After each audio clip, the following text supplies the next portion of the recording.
ये योजनाएं पहले भी चल सकती थी, लेकिन पहले देश के हित के बारे में सोचने वाले लोग नहीं थे। पहले तो अपने परिवार के बारे में सोचने वाले लोग थे। बहनों और भाइयों, आप आज एक नए भारत में हैं। जो लोग 2014 के चुनाव के साक्षी हैं, वे लोग इस बात को जानते होंगे 2014 में कैसा भारत हमें प्राप्त हुआ था। उनका यह दायित्व बनता है कि वे अपनी वर्तमान पीढ़ी को बताएं भी,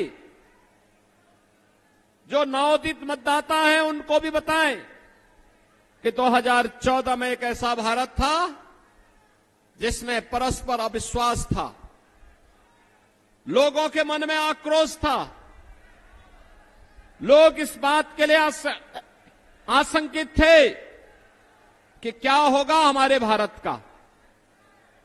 दुनिया में सम्मान घट चुका था, सीमाएं सुरक्षित नहीं थी, देश के अंदर कहीं आतंकवाद, कहीं नक्सलवाद, कहीं अलगाववाद सिर चढ़ करके बोल रहा था, विकास के कार्य ठप पड़ चुके थे, देश की सभी संस्थाओं में भ्रष्टाचार चरम पर पहुंच चुका था, युवा निराश था, किसान आत्महत्या कर रहा था, महिलाएं असुरक्षित थी और गरीब कल्याणकारी योजनाओं पे डकैती पड़ रही थी। बहनों और भाइयों, हमने बदलते हुए भारत को देखा है। 10 वर्ष में दुनिया में सम्मान बढ़ा है, सीमाएं सुरक्षित हुई हैं, नक्सलवाद और आतंकवाद की समस्या का समाधान हुआ है। हमारे भारतीय जनता पार्टी और भारतीय जनसंघ के समय से हमारे पदाधिकारी नारा लगाते थे कि जैसे जहां हुए बलिदान मुखर्जी, वह कश्मीर हमारा है। लेकिन बहनों और भाइयों, डॉक्टर श्यामा प्रसाद मुखर्जी जी का बलिदान कश्मीर में 2 विधान, 2 निशान और 2 प्रधान की व्यवस्था को समाप्त करने के लिए हुआ था। और कांग्रेस ने समस्या दी थी, जिसने आतंकवाद फैलाया न जम्मू कश्मीर में, न केवल बल्कि पूरे देश को आतंकवाद की चपेट में ला दिया। रोज विस्फोट होते थे, निर्दोष लोग मरते थे, व्यापारी तबाह होता था, परिवार के परिवार तबाह हो जाते थे और एक कांग्रेस के लोग तमाशबीन बने रहते थे। एक भी बार ये लोग आतंकवाद के खिलाफ बोलने को तैयार नहीं थे। और बहनों और भाइयों, आज आप देख रहे होंगे कश्मीर में धारा 370 समाप्त हो गई। महिलाओं की गरिमा की रक्षा करने के लिए 3 तलाक की कुप्रथा समाप्त हो गई। बहनों और भाइयों, इंफ्रास्ट्रक्चर कैसे होना चाहिए, ये सिकंदराबाद सबसे नजदीक है जेवर के, और जेवर में बन रहा अंतर्राष्ट्रीय एयरपोर्ट आपके सामने एक उदाहरण है। बहनों और भाइयों, एशिया का सबसे बड़ा एयरपोर्ट आपके पास बन रहा है। इसका सर्वाधिक लाभ तो सिकंदराबाद और जेवर को ही होने जा रहा है। यही लोग सबसे ज्यादा लाभ मिलेंगे। हां, अर्थव्यवस्था प्रदेश और देश की इसके माध्यम से सुदृढ़ होने वाली है। 12 लेन और 6 लेन के 8 लेन के हाईवे बने, रैपिड रेल की सुविधा हम देने जा रहे हैं, मेट्रो आ रही है।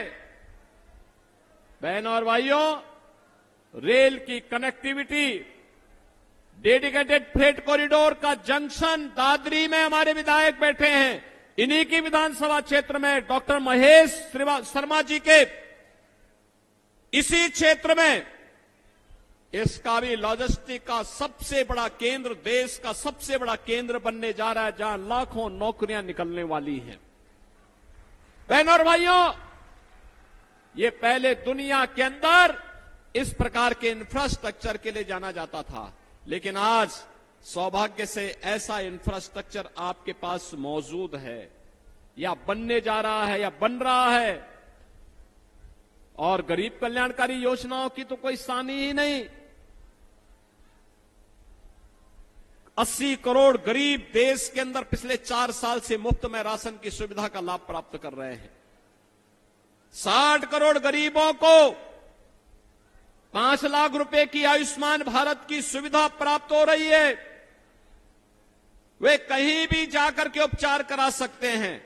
और हमारे यहां तो उत्तर प्रदेश में तो हमने व्यवस्था दी कि आयुष्मान कार्ड किसी के पास नहीं है, बीमार हो गया है, हमारा कोई विधायक, हमारा कोई सांसद या पीड़ित व्यक्ति स्वयं भी मुझे एक पत्र लिख देता है तो प्रधानमंत्री जी ने जनधन अकाउंट खोले, मैं सीधे जनधन अकाउंट से पैसा भेज देता हूं। क्योंकि मुझे मालूम है कोई बीमार होगा तो उस परिवार की क्या स्थिति होती होगी, और इसलिए बीमारी के कारण उस परिवार पे कोई आर्थिक बोझ न पड़ने पाए, इसकी जिम्मेदारी सरकार अपने ऊपर लेती है। उपचार का खर्चा स्वयं वहन करने के लिए तैयार रहती है। बहनों और भाइयों, 12 करोड़ अन्नदाता किसानों को किसान सम्मान निधि का लाभ, नारी गरिमा के लिए 12 करोड़ घरों में शौचालय का निर्माण, 10 करोड़ गरीब महिलाओं के लिए उज्ज्वला योजना का रसोई गैस का कनेक्शन, 4 करोड़ गरीबों के सिर ढकने के लिए आवास, और नोएडा, ग्रेटर नोएडा, यमुना अथॉरिटी में बिल्डर बायर की समस्या का समाधान करते हुए जिन लोगों के वर्षों से मामले लंबित थे, उन सबके मामले समाप्त कराते हुए हम लोगों ने आज बायर्स को उसका हक देना वहां प्रारंभ किया है।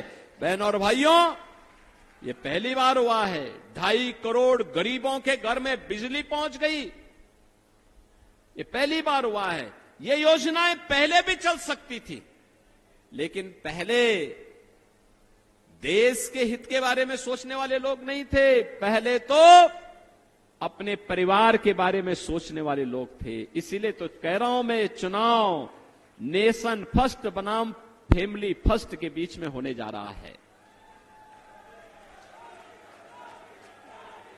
स्वार्थ के परिवार में और मोदी के परिवार में, मोदी का परिवार 140 करोड़ का भारत है, इसलिए उनके लिए राष्ट्र पहले है, और कांग्रेस, सपा, बसपा इनके लिए अपना परिवार महत्वपूर्ण है, इसलिए अपने स्वार्थ के परिवार के बाहर ये सोच भी नहीं सकते।